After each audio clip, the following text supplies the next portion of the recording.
نبی پاک صلی اللہ علیہ وآلہ وسلم اخلاق عظیم پر ہیں۔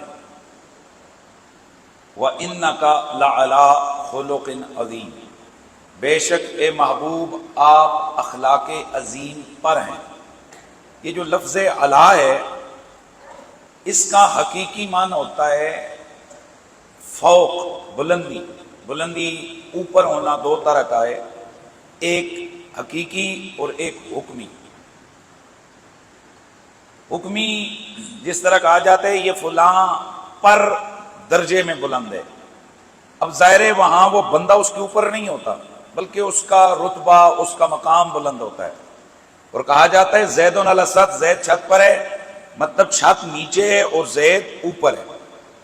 اب یہاں علا کا لفظ علا کا حقیقی معنی لیں تو معنی یہ بنے گا کہ محبوب اخلاق نیچے ہیں، اور صرف اخلاق نہیں، اخلاق عظیمہ بھی نیچے ہیں اور آپ ان سے اوپر ہیں۔ اب ساری کائنات میں لوگوں کا جو کیٹیگرائز ان کو کیا جاتا ہے، ان کی کیٹیگری بنائی جاتی ہے، وہ اخلاق کے ذریعے سے بنائی جاتی ہے کہ کس کا اخلاق کیسا ہے، اس کے مطابق پھر اس کا درجہ رکھا جاتا ہے۔ اخلاق سے لوگ جانچے جاتے ہیں۔ حضور کو رب نے ایسا بنایا ہے کہ حضور سے اخلاق جانچے جاتے ہیں، یعنی اخلاق کیا ہیں یہ تب پتہ چلے گا کہ حضور نے اس چیز کو کتنا اختیار کیا۔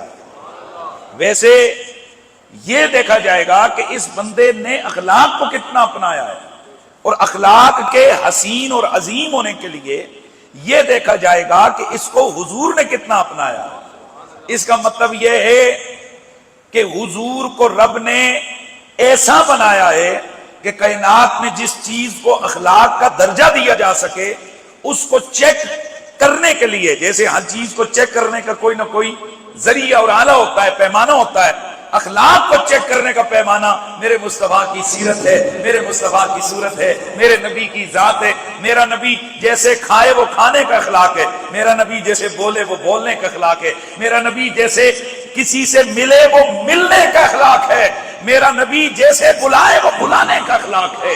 الغرض ہر ذات اخلاق کے ذریعے سے پہچانی جاتی ہے، اور اخلاق میرے حضور کے ذریعے سے پہچانی جاتی ہے۔ اسی لیے تو پھر ہم کہتے ہیں کہ میرے نبی پیارے نبی ہے مرتبہ بالا تیرا، میرے نبی پیارے نبی ہے مرتبہ بالا تیرا۔ برادران اسلام، ہر ذات اخلاق کے ذریعے سے پہچانی جائے گی، لیکن اخلاق میرے تمہارے نبی کی ذات سے پہچانے جاتے ہیں۔ اب دیکھنا یہ گئے کہ میرے حضور میں یہ اخلاق کیا اعلان نبوت کے بعد آئے، یا میرے نبی کی خلقت میں، سرشت میں، خمیر میں اللہ نے اخلاق عظیمہ کو رکھا ہوا تھا۔ چنانچہ جب میرے آقا سرور کون و مکان صلی اللہ علیہ وآلہ وسلم نے اعلان نبوت فرمایا، میرے نبی مکرم رؤوف الرحیم صلی اللہ علیہ وآلہ وسلم جب آپ غار حرا کے اندر گئے، وہاں پر حضرت جبریل امین نے حاضر ہو کر عرض کی اقرا بسم ربک الذی خلق۔ پھر میرے نبی مکرم اپنے گھر واپس آئے، حضرت سیدہ ام المومنین خدیجہ طیبہ آپ کے پاس آ کر حضور کے جسم اثر پر کپ کپی تاری تھی، اور آپ فرما رہے تھے زملونی زملونی، مجھے کمبل اڑا دو، مجھے کمبل اڑا دو۔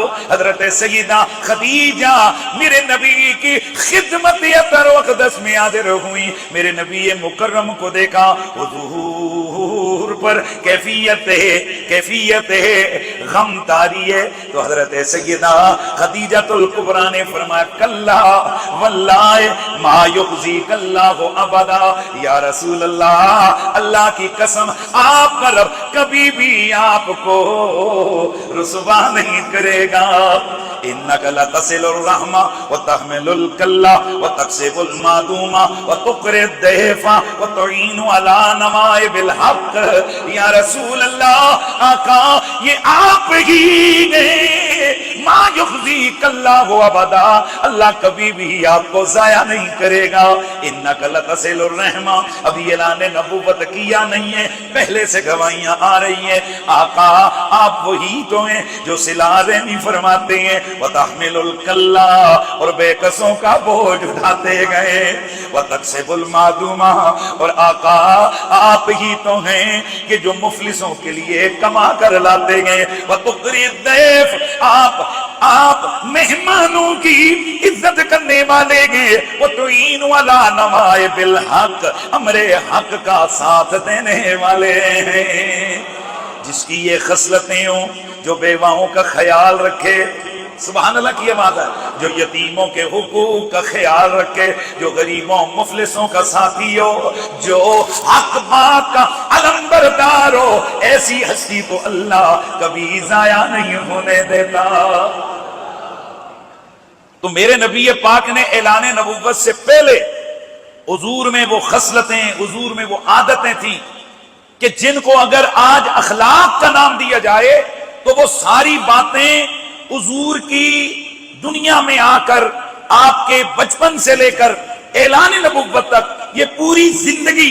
اور تبھی تو آپ کے اخلاق اتنے عظیم اور حسین تھے نا کہ جب بھی کوئی کہتا کہ محمد، تو کہنے والا کہتا ہاں جیسا اس کا نام ہے ویسے ہی اس کی ذات ہے. جیسے اس کا نام ہے ویسے اس کی ذات ہے. تو حضرت خدیجۃ الکبریٰ نے کیسا نقشہ کھینچا؟ بھئی ان باتوں پہ غور کریں. یہ وہ عرب کا بدو معاشرہ جہاں بات بات پہ لوگوں کو قتل کر دیا جاتا ہے، کوئی قانون نہیں ہے، کوئی اخلاق کی حیثیت نہیں ہے، کعبے کا ننگے طواف کیا جاتا ہے، شراب کے لوگ رسیاں ہیں، بے حیائیاں کر کے اس کو فخر اپنا لوگوں کے سامنے بتاتے ہیں میں اتنی عورتوں سے میرے تعلق ہیں. شراب جو نہیں پیتا اس کو لوگ کہتے ہیں ہٹے یہ تو کسی کام کا نہیں ہے. اس بگڑے ہوئے معاشرے میں میرے رسول کی زندگی گزرتی ہے. اور اپنے تو اپنے، اور جب بیگانوں کو بھی اپنے ملک میں نہیں دوسرے ملک میں، نجاشی بادشاہ ابو سفیان سے پوچھتا ہے کہ محمد کے اخلاق کیسے ہیں؟ یا سبحان اللہ کی آواز تو ہے. محمد کیسے ہیں؟ کیا انہوں نے کبھی جھوٹ بولا؟ ابو سفیان کہتے ہیں اگر مجھے، بعد میں اسلام لائے رضی اللہ تعالیٰ عنہ، لیکن اس وقت کی بات ہے، وہ کہتے ہیں کہ مجھے اگر یہ ڈر نہ ہوتا کہ مجھے جھٹلا دیا جائے گا تو میں ضرور وہاں کوئی نہ کوئی بات غلط کہتا، لیکن میں نے وہاں سچ کہا. انہوں نے کہا نہیں، کبھی بھی جھوٹ نہیں بولا. امانت میں خیانت میں کہا کبھی بھی نہیں. کوئی قتل و غارت کا کبھی بھی نہیں. جب ہر اخلاق کو جو پچھلے نبیوں کی کتابوں میں اخلاق سمجھے جاتے تھے، نجاشی نے ان چیزوں کا سوال کیا تو یہ جو وفد تھا مشرکین مکہ کا، وہ انکار کرتے رہے، یہ برائی بھی نہیں، یہ بھی نہیں، یہ بھی نہیں، یہ بھی نہیں، یہ بھی نہیں. تو پھر نجاشی نے تڑک کر کہا تو پھر میں اتنے چنگے انسان کو تمہارے حوالے کر دوں، میں اتنے برے انسان، اتنے اچھے انسان کو تم بروں کے حوالے کر دوں؟ وہ اتنے برے، وہ برے تو ہیں ہی نہیں ہیں. اللہ اکبر. اچھا چلیں، ویسے تو آج میں یہ تیاری کر کے آیا تھا، میں آگے چل کے یہ حدیث میں نے آپ کو سنانی تھی، لیکن یہ اسی میں آ گیا نا معاملہ. تو اب میں ذرا بتاتا ہوں اخلاق. ویسے آگے چل کر میں نے بتانا تھا کہ رسول اللہ صلی اللہ علیہ وسلم کے اخلاق کی جھلک کیا ہے، لیکن اسی نجاشی بادشاہ کا ذکر آیا تو پھر میں ایک حدیث آپ کو سناتا ہوں، ذرا سنیے گا اور طبیعت آپ کی خوش ہو جائے گی. نبی پاک صلی اللہ علیہ وآلہ وسلم کے صحابی حضرت ابو قتادہ رضی اللہ تعالیٰ عنہ فرماتے ہیں، بہقی کے اندر یہ حدیث موجود ہے، ابن کثیر میں، امام ابن کثیر نے اس کو روایت کیا، سیرت حلبیہ میں اور دیگر سیرت اور حدیث کی کتابوں میں یہ روایت موجود ہے. حضرت ابو قتادہ فرماتے ہیں کہ قدمہ وفد النجاشی علی النبی صلی اللہ علیہ وآلہ وسلم، نجاشی بادشاہ کا وفد، نجاشی بادشاہ کا وفد. یہ جانتے ہیں نا نجاشی کون ہے؟ یہ جس کے پاس جب مسلمان ہجرت کر کے گئے تو وہاں پر انہوں نے پناہ لی، تو وہاں جب مکے کے مشرک مسلمانوں کو لینے گئے اور اس کو بڑے تحفے شوفے دیے اور بڑی باتیں کی کہ کسی طرح سے یہ مسلمانوں کا وفد وہ واپس بھیج دیں، مکے والوں کے حوالے کر دیں اور مکے والے ان کو نقصان پہنچائیں. تو وہاں کھڑے ہو کر آپ نے یہ پڑھا اور سنا ہوگا کہ جس وقت انہوں نے نجاشی کو کہا کہ نجاشی بڑی تعریفیں کی، تحفے پیش کیے کہ تیرے ملک میں ایسے لوگ ہمارے علاقے کے آئے ہیں جو بگڑے ہوئے ہیں، اپنے آبا کا دین چھوڑ دیا ہے اور بڑے برے لوگ ہیں، تو وہاں سے وہ بھاگ کے آئے ہیں، تو ان کو ہمارے حوالے کر تاکہ ہم ان کو سزا دے سکیں۔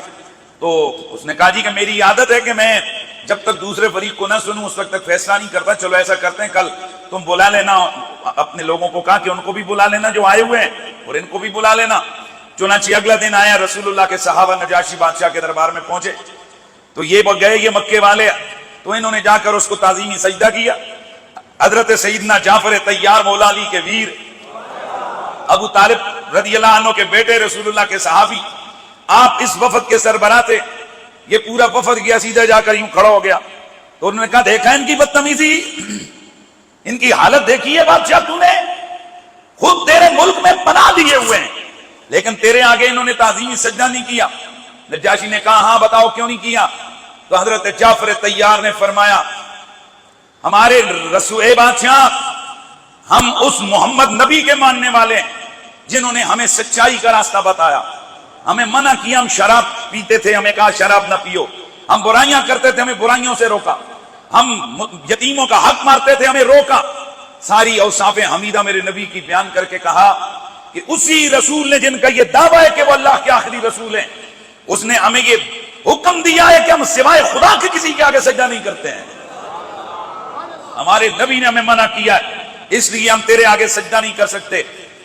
انہوں نے کہا اے بادشاہ، اے نجاشی، ذرا ان سے یہ پوچھو کہ یہ عیسیٰ بن مریم کے بارے میں کیا عقیدہ رکھتے ہیں، کیونکہ اب عیسائیوں کا عقیدہ اور تھا کہ حضرت عیسیٰ علیہ السلام جو ہے نا وہ اللہ تعالیٰ کے بیٹے ہیں، تو ان کو لگا کہ جب یہ بیان کریں گے تو نجاشی غصے میں آ جائے گا۔ حضرت سیدنا جعفر طیار رضی اللہ تعالیٰ عنہ کھڑے ہوئے، آپ نے اعوذ باللہ من الشیطان الرجیم پڑھ کر آپ نے سورہ مریم کی تلاوت کی، جس میں نبی پاک کی تعلیمات کو بیان کیا کہ ہمارے نبی کی تعلیمات یہ ہیں کہ حضرت عیسیٰ سوائے اللہ کے بندے کے، اللہ کے رسول ہونے کے اور کچھ بھی نہیں، یعنی وہ اللہ کے بیٹے نہیں ہیں۔ قل هو اللہ احد اللہ الصمد لم یلد ولم یولد ولم یکن له کفوا احد۔ چنانچہ نجاشی رونے لگ گیا اور اس نے ایک ٹنکا زمین سے اٹھایا اور کہنے لگا تعلیمات بائبل میں، انجیل میں اور تعلیمات قرآن میں اتنا بھی فرق نہیں ہے۔ چنانچہ اس نے انکار کر دیا صحابہ کی عزت اور تعظیم کی۔ توجہ ہے سب کی، جملے پہ غور کیجئے گا، صحابہ کی عزت اور تکریم کی اور اس وفد کو واپس لوٹایا، حالانکہ انہوں نے اس کو بڑے تحفے تحائف دیے تھے۔ اب حضرت ابو قتادہ فرماتے ہیں بعد میں مکہ سے حضور مدینے آ گئے، ریاست مدینہ کا قیام ہو گیا، چار دانگ عالم ڈنکے بجنے لگے، تو وفد نجاشی رسول اللہ صلی اللہ علیہ وسلم کی بارگاہ کے اندر حاضر ہوا۔ اب لفظ سنیے گا، فقام یخدمہم، اللہ کے نبی کو جب پتہ لگا کہ یہ جو وفد آیا ہے یہ نجاشی بادشاہ کے دربار کا وفد ہے، اللہ کے رسول خود کھڑے ہو گئے، کبھی کھانا لے کر آ رہے ہیں، کبھی پانی لے کر آ رہے ہیں۔ حضور خود امور مہمانداری آپ بجا لانے لگے، کبھی ان کو کھانا کھلا رہے ہیں، کبھی ان کے آگے دسترخوان بچھا رہے ہیں، کبھی پانی رکھ رہے ہیں۔ ظاہر ہے یاران با وفا، انہیں یہ بات بڑی عجیب لگی۔